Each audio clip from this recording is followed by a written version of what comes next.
You assume they've stopped caring. You read their silence as proof they've already checked out and moved on. But what if that reading is completely backwards? What if that frozen, shut down reaction is actually the loudest way an avoidant knows how to say, "I love you"? People with an avoidant attachment style experience closeness in a completely different way than most of us do. For them, intimacy doesn't feel comforting. It feels like an ambush. Love goes straight after the one thing they protect above everything else, their sense of control. So the moment real feelings start creeping in, their gut reaction isn't to move closer, it's to shut down, retreat, disengage. Not because the love isn't there, but because love makes them visible. And for someone who's spent their whole life bracing against emotional threats, being visible feels like the biggest danger of all. Let's sit with that for a second. Picture someone who's spent years, maybe their entire life, quietly linking closeness with pain. Someone who learned early on that needing another person only sets you up for disappointment, that opening up is basically an invitation for abandonment. Over time, their nervous system starts treating intimacy the exact same way it would treat a fire, as something to flinch away from on instinct. So when you show up with real affection, genuine presence, honest connection, none of that registers as warmth to them. It registers as pressure, and their system does exactly what it was built to do. It locks down completely. That lockdown is emotional paralysis in action. It isn't that they don't want to feel things. It's that nobody ever showed them how to hold big feelings without being swallowed by them. So when their emotions start rising, especially around someone they genuinely care about, it doesn't open them up. It triggers their defenses instead. That's the moment they go cold. That's when you get the blank stare, the delayed replies, the strange silences, the sudden "I need some space" conversation that leaves you completely rattled and confused.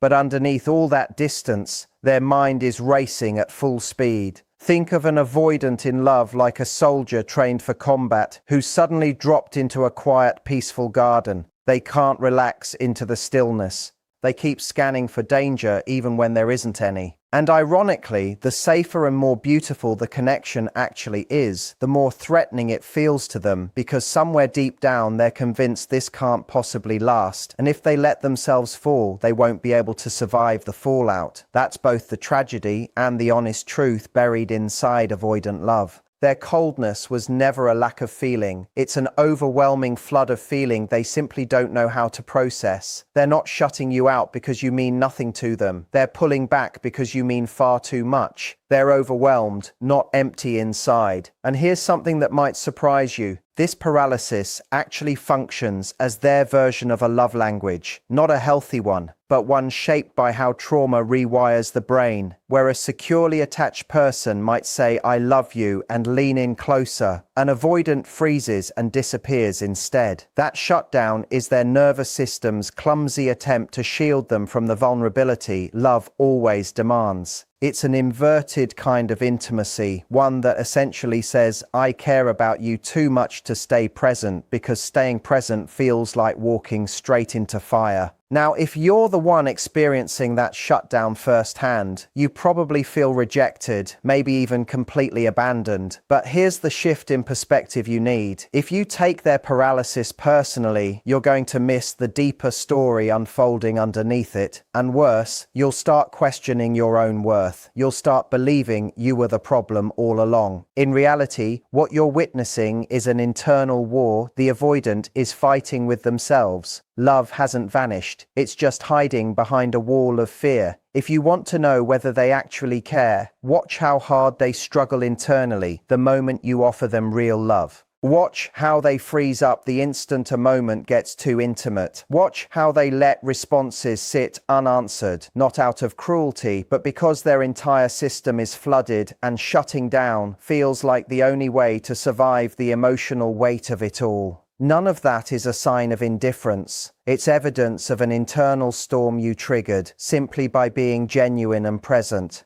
And here's the part that stings. Most people give up and walk away right before the real breakthrough happens, right before the avoidance starts to feel safe enough to soften, because that frozen, cold exterior is so convincing that it's easy to assume there's simply nothing underneath it. But there is always something underneath it, always. And more often than not, it's love buried under layers of fear, control, and wounds that never fully healed. So what do you actually do with all of this? You stop chasing their behavior and start trying to understand the blueprint driving it. You stop turning their paralysis into evidence of your own inadequacy and start recognizing it for what it really is, a signal of internal chaos they're wrestling with. You learn to tell the difference between rejection and self-protection, because what looks like them pushing you away might actually be a desperate attempt to hold themselves together. Sit with that for a moment. If you're going to love someone with an avoidant attachment style, you need to learn to see past the frost and understand exactly what it's covering up, because sometimes the coldest behavior you'll ever witness is actually the most heartfelt cry for help. The person who seems like they couldn't care less might genuinely be the one who's terrified of caring too much. Emotional paralysis isn't proof that love is missing.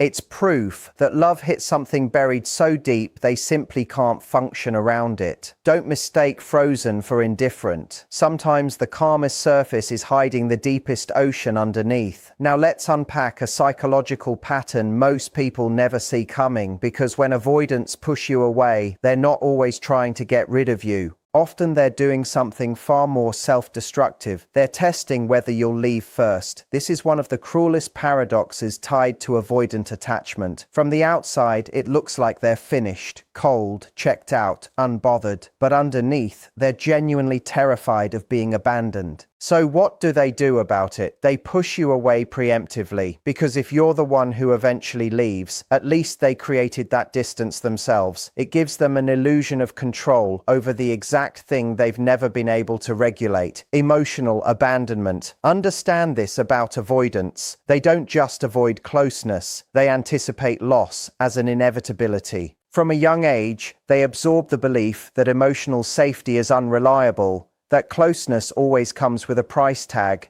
that love inevitably has an expiration date. So when they start genuinely falling for someone, their subconscious doesn't celebrate that connection. It activates a defense response. It starts whispering things like, what if they leave? What if they change? What if I let my guard down and end up crushed? Instead of sitting with that fear the way a securely attached person might, they act on it, though not in a healthy way. Someone secure would voice their vulnerability, ask for reassurance, communicate their fears directly. An avoidant doesn't have that emotional software installed. So instead, they create distance, they nitpick, they ghost, they withdraw. Not because they actually want to lose you, but because they're bracing themselves for a loss they've already convinced themselves is unavoidable. Here's the twisted irony at the center of all this. By pushing you away, part of them is secretly hoping you'll prove them wrong. It's a kind of emotional reverse engineering. If I act like I don't care, will you fight for me anyway? If I put distance between us, will you still stick around? These aren't conscious thoughts they're sitting there planning out. They're deeply wired defense mechanisms shaped by years of relational uncertainty. But it goes even deeper than that. That push-pull dynamic is more than just fear playing out. It's a self-fulfilling prophecy. When avoidants test your love through rejection, most people eventually give up and walk away. And when that happens, the avoidant gets to think, see, I knew it, nobody stays.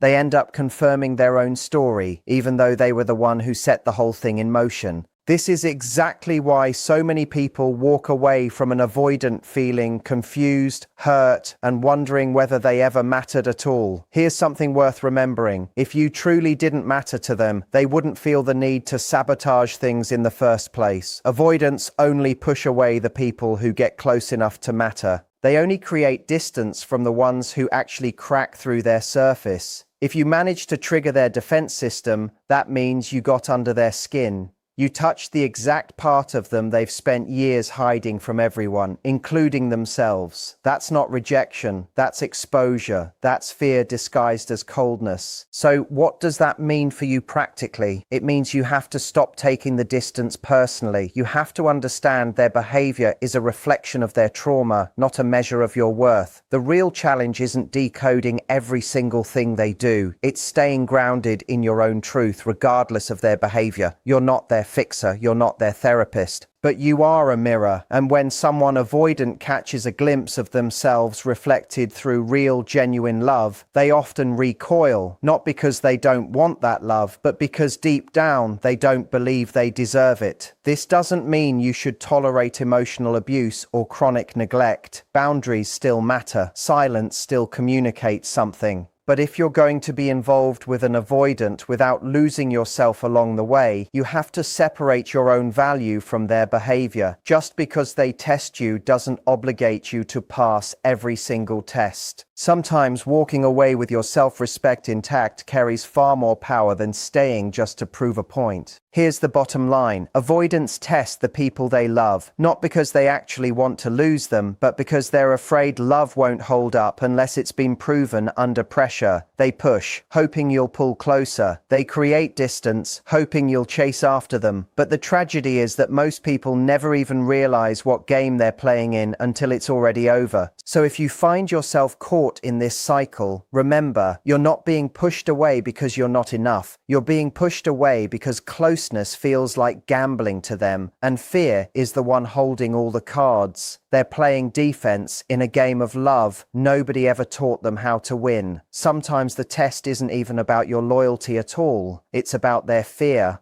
And the real question was never whether you'd stay. It's whether they'll ever feel safe enough to stop running. Here's something that'll genuinely surprise most people. While you're busy trying to decode their silence, avoidants are quietly watching you like their entire emotional survival depends on it. Because in some strange way, it does. They don't just ghost you and forget about you. They ghost you and keep observing. Most people assume that when an avoidant partner pulls back, it means they've checked out completely, that they've already moved on and they're done. But what most people don't realize is that the avoidant mind doesn't actually detach from the person. It detaches from expressing itself, from communicating, from being vulnerable. Internally, they're more locked in than ever. Outwardly, though, they've gone completely still. That creates a painful mismatch. You experience their absence. They're privately experiencing something closer to obsession.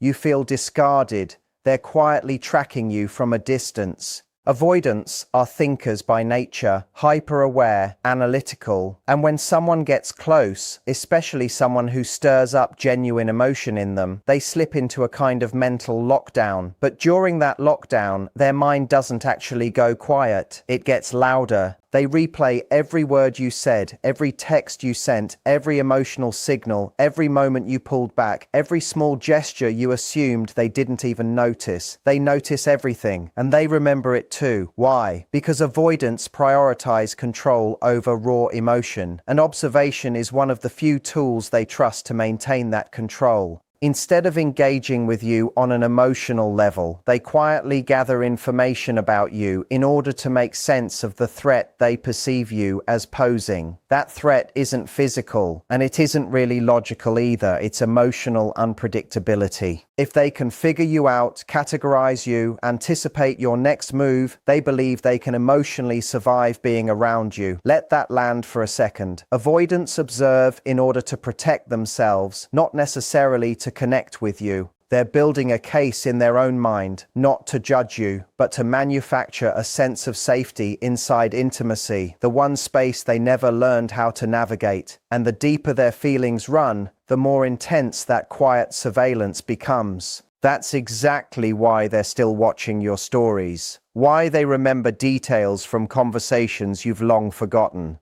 Why, when you eventually talk again, they bring up things you didn't even think registered with them. None of that is coincidence. It's strategy. They're gathering emotional information because full emotional engagement would completely overwhelm them, so instead they retreat into the role of quiet observer. And here's the part nobody tells you. For an avoidant, observation is a substitute for vulnerability. They watch you instead of opening up to you because putting their feelings into words would require them to surrender, to give up their power, to lower the protective wall they've relied on their entire life to avoid emotional devastation. But what happens when someone gets close enough that simply watching no longer brings them any peace? When everything they're observing only confirms they're losing something they secretly wanted all along? That's when anxiety starts creeping in. That's when their calm exterior starts cracking internally, even if it's not always visible on the outside. That's when they start checking your online status late at night. That's when they read your messages without ever responding. That's when their silence quietly morphs into obsession. Not obsession with you as a person exactly, but obsession with the loss of you, something they now feel powerless to control. Here's the truth cutting through all the noise. Avoidants don't fixate on people they genuinely don't care about. They don't study the patterns of someone they've already written off. If they've tuned into your energy shifts, your online presence, your behavior, it means you actually got in, maybe not entirely, but deep enough to set off their defenses. Deep enough that now they feel they need to regain control through distance and quiet observation. This is exactly why some of you are being silently obsessed over without even realizing it. You assume you've been forgotten, but in truth you've taken up permanent residence in their head. They replay your conversations like scenes from a film. They pick apart your last interaction like a code they can't quite crack. Not because they're calculating or manipulative, but because they genuinely care, and caring terrifies them. You can't fix that fear on their behalf, but you can absolutely stop internalizing their silence as some kind of personal failure. You can stop dimming your own light just to accommodate someone who only feels safe watching you from the shadows. And most importantly, you can start recognizing the real power of your own presence. Because if someone needs to study you just to survive the feelings you've stirred up in them, that means you matter far more than their defenses want to admit. They aren't ignoring you because you're insignificant. They're observing you because your presence knocked their emotional autopilot completely offline. And once you've disrupted an avoidance pattern like that, they never fully stop watching. One of the most misunderstood avoidant behaviors is their tendency to mirror emotions instead of expressing their own. If you've ever felt like you're carrying the entire emotional weight of a connection, while they only reflect back just enough to keep you confused, you're not imagining any of it. Avoidants rarely lead with their own emotions. They reflect yours instead. This mirroring isn't manipulation though, it's self-preservation. At their core, avoidants aren't emotionally empty, they're emotionally cautious. They won't step forward unless they feel completely safe, and here's the catch, they almost never feel completely safe. So rather than open up and risk rejection, they choose a different approach entirely. They wait, they read the room, they assess the situation, and once they see how you move, how you love, how you express yourself, they start reflecting bits and pieces of that back to you. It functions like an emotional echo. You say, "I miss you," and suddenly they respond with something like, "I was thinking about you too." But notice, it never actually comes first from them. It rarely carries real depth either, because initiating vulnerability is the one move that costs them their sense of control, and control is their currency. It's their armor. It's the final wall standing between them and the thing they fear most, being emotionally exposed. This is exactly why so many people involved with avoidance feel like they're stuck in a one-sided connection, even when there are genuine signs of closeness present, because those signs are reactive rather than proactive. They're borrowed straight from your own behavior. If you lean in, they respond, sometimes subtly, sometimes slowly. If you lean out, they shut down entirely. It isn't a manipulative game, it's a blueprint. They follow your emotional lead because building their own scares them too much. Think about how often you've wondered why they only open up when you do first, or why you feel like you're the only one steering this relationship. That's because you actually are the one steering it emotionally. Avoidants often attach themselves to strong emotional anchors, people who make it safe enough for them to follow along without ever having to step fully into vulnerability on their own. But here's the deeper truth buried underneath all of this. When an avoidant begins mirroring you, that's actually a quiet sign a real bond has formed, because they don't mirror just anyone. They only reflect the people who genuinely matter to them, people who make them feel something real. They mirror the things they wish they could naturally embody themselves: comfort with emotion, trust in connection, ease with intimacy. And because they can't yet access those qualities from within, they borrow them from you instead. It's an unconscious way of trying to belong inside your emotional world without having to build one of their own. But this mirroring can turn into a trap for both people involved. For the avoidant, it reinforces the belief that they can experience love without ever risking real vulnerability. For you, it creates the illusion that you're being emotionally met when, in reality, you're only being echoed back to yourself. This is exactly why so many people describe feeling emotionally starved while in a relationship with an avoidant, because mirroring gives you just enough to keep you around, but never enough to feel genuinely seen. It's emotional breadcrumbs, not because they're deliberately trying to starve you, but because they're too afraid to serve you the full meal. So how do you actually navigate this? You start by recognizing the pattern itself. Ask yourself honestly, are they initiating this emotional connection, or are they simply responding to mine? Are they expressing love on their own terms, or are they mirroring whatever I give them? This kind of self-awareness is powerful because once you can see the mirror clearly, you stop mistaking it for an open window. Here's the harder truth to sit with. If you're always the one initiating emotionally, you also end up being the one validating everything emotionally. You're constantly reassuring yourself that whatever they reflect back must mean they truly care, and maybe they do.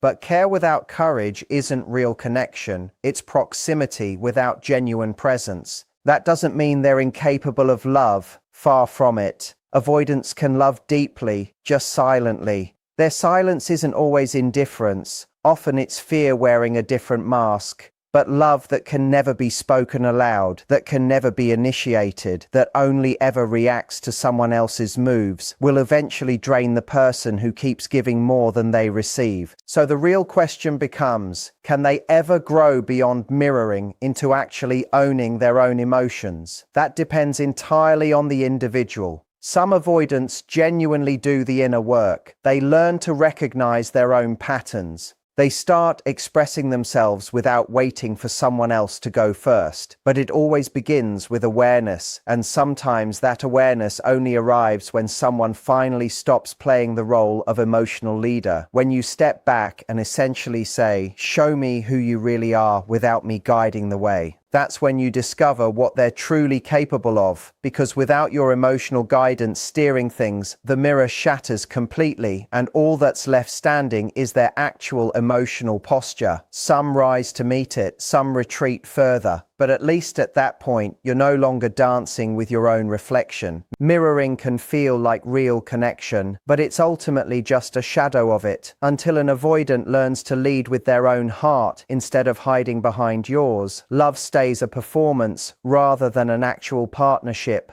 One of the most overlooked signs that an avoidant has secretly fallen in love is something so subtle that most people walk right past it while they're busy obsessing over words and silences. But if you pay close enough attention, you'll start noticing it the moment their routines begin to crack. That's the real indicator. The number one sign that love is disrupting their defenses is when their carefully constructed emotional rituals start breaking down under the weight of their feelings for you. Avoidants live inside control. Control is what keeps them emotionally regulated. Predictability functions as their safety net. They've built their daily habits, their social responses, even the frequency of their texts, with the precision of someone actively trying to avoid emotional chaos. That structure isn't accidental, it's their fortress. And for most of their life, that fortress does exactly what it's designed to do. It keeps them from feeling too much, attaching too deeply, or getting too vulnerable, until someone comes along who makes them feel something anyway. That's when the cracks start to show.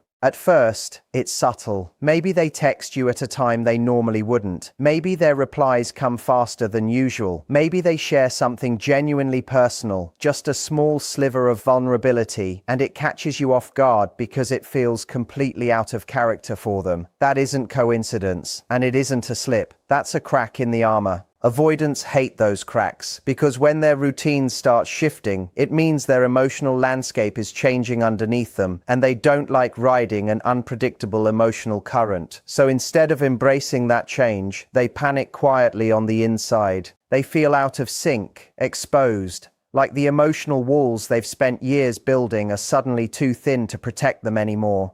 But that disruption is exactly the sign worth paying attention to. Avoidants often show love through small disruptions in their usual patterns rather than open expressions.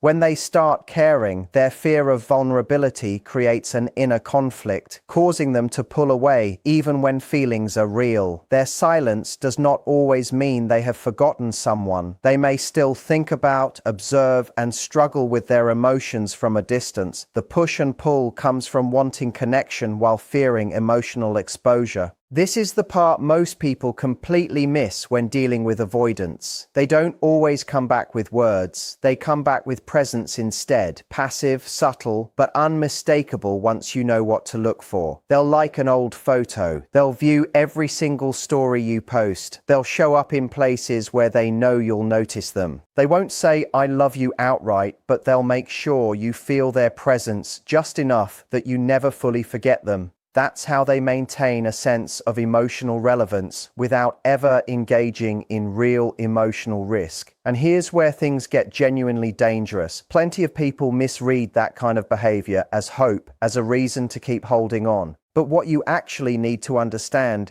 is that hovering isn't healing. Their presence isn't the same thing as real participation. It isn't true closeness, it's control. It's simply their way of staying tethered to a connection. They don't feel capable of nurturing properly, yet they're not quite ready to release it entirely either. And that brings us to the most empowering part of everything we've covered. You don't have to respond to their orbiting. You don't have to let their quiet, silent obsession dictate the direction of your own life moving forward. Just because they're still watching you doesn't mean they're actually ready to meet you where you are. And just because they're lingering nearby doesn't mean they've changed at all. If anything, it means they're stuck, caught somewhere between their genuine desire to connect and their persistent fear of being vulnerable.